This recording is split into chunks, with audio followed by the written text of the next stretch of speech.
Assalamualaikum warahmatullahi wabarakatuh. Anak-anakku sekalian, kali ini Ibu akan menjelaskan materi tentang sistem ekonomi. Pada dasarnya, untuk mengatasi masalah ekonomi, suatu negara memerlukan pemilihan sistem ekonomi yang tepat untuk mengatasi masalah ekonomi. Dalam sistem ekonomi terdapat aturan atau cara yang merupakan satu kesatuan dan tujuannya adalah untuk mengatasi masalah ekonomi. Sistem ekonomi terdiri dari 4. Sistem ekonomi tradisional, sistem ekonomi liberal, atau disebut juga sistem ekonomi pasar, atau sistem ekonomi kapitalis. Lalu yang ketiga, sistem ekonomi sosialis, atau disebut juga sistem ekonomi komando, atau sistem ekonomi terpusat. Dan yang keempat adalah sistem ekonomi campuran. Sistem ekonomi tradisional merupakan sistem ekonomi yang diterapkan oleh masyarakat tradisional.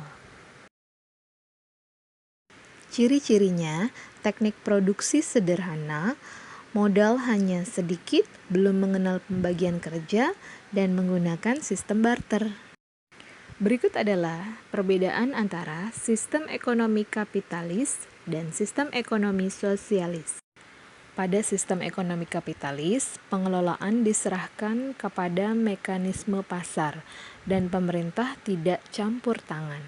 Sedangkan pada sistem ekonomi komando, peran pemerintah sangat dominan dan peran masyarakat atau pihak swasta sangat kecil.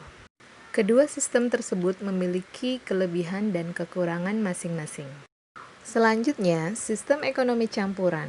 Sistem ekonomi ini adalah sistem ekonomi yang memadukan antara sistem ekonomi kapitalis dan sistem ekonomi sosialis.